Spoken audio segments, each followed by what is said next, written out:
Good morning guys. Welcome back. Dito ulit tayo. Kakatapos lang natin mag-lunch, kakatapos lang natin mag-activity. So ngayon ay bibili muna tayo sa store doon sa may kanto kasi manipis ang sabon eh. Kailangan natin ng makapal na sabon para sa ating pagmumuka. Okay? Topic natin kanina, sabi natin, babalikan natin.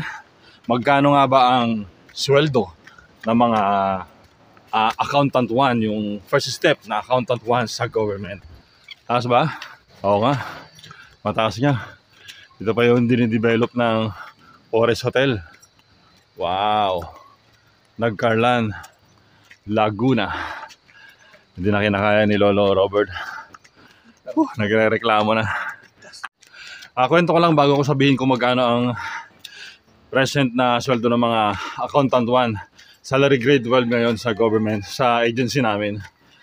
Hinagat ko yun kasi syempre galing sa walang trabaho, galing sa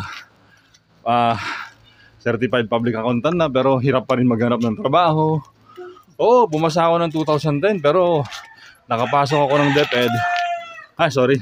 Nakapasok ako ng government agency 2014 December, bali 2015 na. Yun. Tapos, nung nagme-medical exam ako, doon sa division, Occidental Mindoro, meron nagdi-discourage sa akin. Tinanong, ano yung applyan mo? Salary grade 12. Ang liit, no? Napapano ako? Sabi ko, ano ang liit? Mas maganda na yung maliit kaysa wala. Kulang na lang. Ganun ko. Sabi, sino ba to? Sabi ko, sino ba itong aali-aligid sa likuran ko? Yun na pala yung doktor ng division office. Nung malaman ko nung huli kasi yung nurse ang nag-assist sa akin nung una eh. Tapos nahuli ko na siya nung nakita. Huli ko na napagtanto na siya nga pala na yung doktor na mag-evaluate nung exam ko. So far, okay naman. So nandito na tayo sa bahayan. Medyo tahimik muna tayo. Baka makaistorbo tayo tanghali. Wow, ganda ng ano. Mga manok. Ayan. Ito na pala tindahan eh.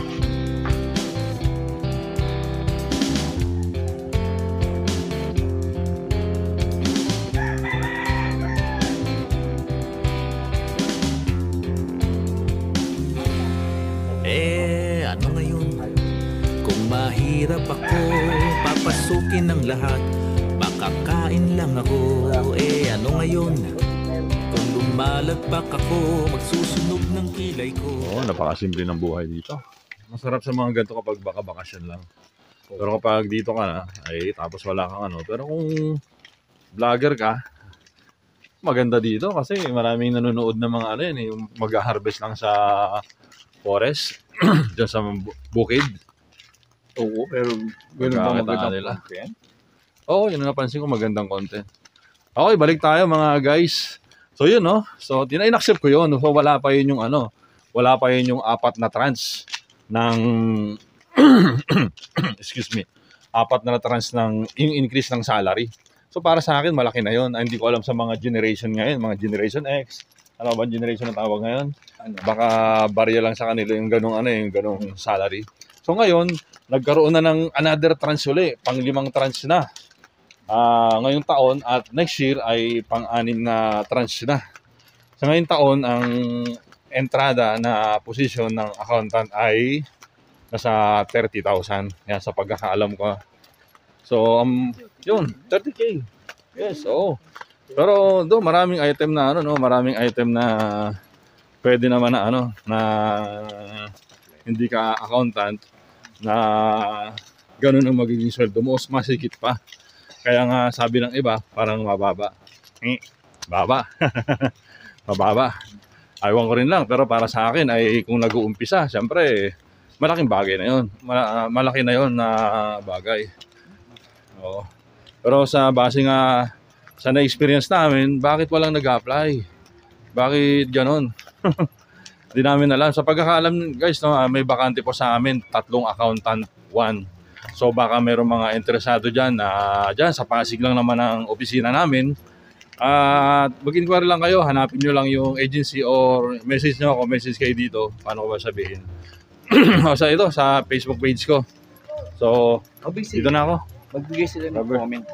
Oo, magbigay sila ng Bakit? comment. Oo. Bakit hindi ayaw? Oo, magbigay daw kayo ng comment. So yun, may music dito. Mayayari tayo sa copyright yan. So, akit ulit tayo. Pinauna natin si paring Robert doon sa baba. Dito muna tayo, mag-content muna tayo. Ayun, nagtataka kami, bakit halos walang nag-a-apply? Nasaan na ba kayo? Mga newly passer na accountant? Baka gusto nyo naman sa government. O alam ko na sinasabi nga nila na mas malaki ang offer sa private. Hindi ko naman may tatanggihan. Pero humahabol na rin ang sa government. Lalo na ngayon, magkakaroon na ng another 3. So first tranche ngayon, then another 3 ulit na tranche. So ayun yun, parang taon-taon na po-promote kayo. Kung 31 ngayon, 30,000, baka next year ay 32,000 na. Sa sunod na year ay 34,000 na. Sa pinakasunod na year ay 36 or 38,000 na, di ba? Ang entry level ng accountant. Maingay lang dito. At merong backhoe operator. Yan. So balik tayo sa pwesto natin kanina. Ibahin lang natin ang view. So yun lang. Ang pinagtataka ko lang kasi nung mga bago-bago pa lang ako dyan sa pinapasukan ko, inoferan ako ng kaklase ko na sa pumasok sa private.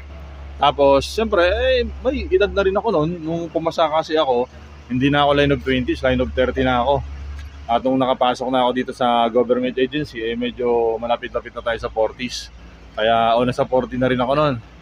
Kaya nung inoffer sa akin yun, hindi ko na binalak na pumasok pa sa private. Pero nung inoffer ko sa kaopisina ko na galing din private, sa accountant 1 ko, inayawan niya.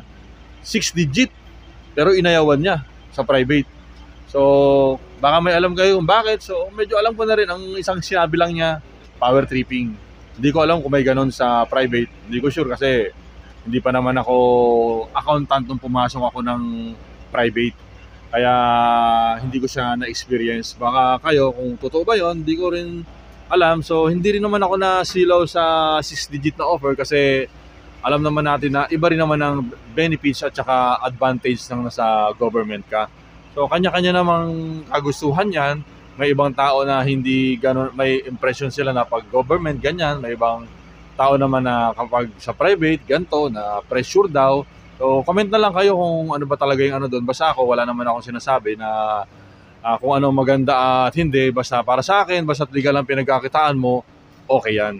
Basta at nabibigyan ka ng magandang opportunity, nag-excel ka sa company mo na yan, i-go mo na yan. And then, kapag tingin mong okay na, nagawa mo ng lahat at kailangan mo ng another improvement, doon ka na magtingin ulit ng ibang opportunity sa ibang company. So balik tayo, bakit ko nga ba nasabi na bakit ko nga ba ikinontent tong sweldo ng accountant 1 namin sa natin. Actually, maraming bakante, hindi lang sa agency namin, sa ibang agency pa na accountant. So kaya ako tinapi kasi nagtataka ako simula nung pumasok ako dito, yung 3 accountant namin yan, parating 2 lang. 2 lang ang napipilapan.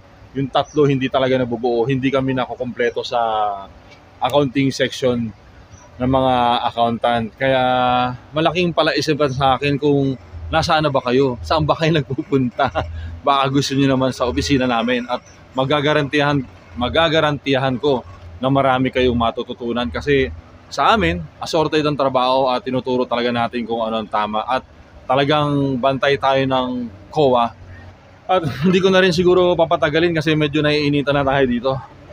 At least yun lang naman, binanggit ko lang naman kung magkano ang sweldo. Maliit ba yun? Maliit ba yung 30,000 sa panahon ngayon? Pwedeng maliit para sa generation nyo, pero sa mga naghahabol na, o kaya kailangan naman talaga ng legit na pagkakitaan at maganda na rin ang ibibigay sa atin noon sa buhay natin nung 30K kumpara naman sa wala, di ba? At nagbabakasali tayo sa kung ano-anong pinagpapasok natin. Okay? At isa ipan lang ang naano sa isip ko at hindi ko rin alam kung totoo ba yung nabalitaan ko na totoo bang may shortage ang mga accountant dito sa Pilipinas ngayon o talagang maliit lang ang offer na salary grade 12 natin dito sa gobyerno.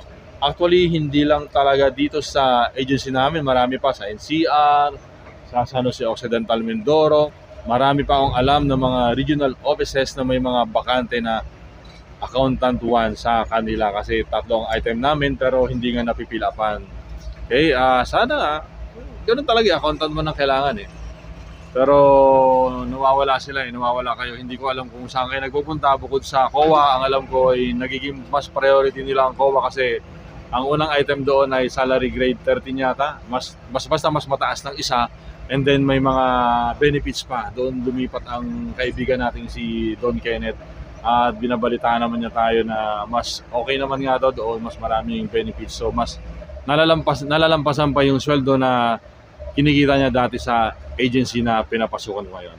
Bago yan, pahinga muna tayo ulit at balikan natin ulit mamaya. Ang tanong natin na topic, ano nga ba ang topic natin kanina? Totoo bang may shortage ang mga accountant dito sa Pilipinas o talagang maliit lang ang sweldo ng salary grade 12? Lalo na sa Metro Manila, sa NCR ka ma-assign. Baka nga talagang napakaliit nun. Baka nga nagdadalawang isip sila na applyan yun kasi nga napakalaki ng gastos sa Manila. Okay lang naman pero hindi ko muna masasagot yan. Comment lang muna kayo kung may mga inputs kayo tungkol doon, shortage pa talaga o talagang maliit. Okay, wala muna tayong isipin na lang muna natin topic. Iwan ko lang muna sa inyo ang katanungan na yan. At kung nagustuhan niyo ang video natin, baka pwedeng paki-share, paki-like, at kung hindi naman na bahala, baka pwedeng paki-subscribe na rin, and then magkita-kita ulit tayo later. Thank you!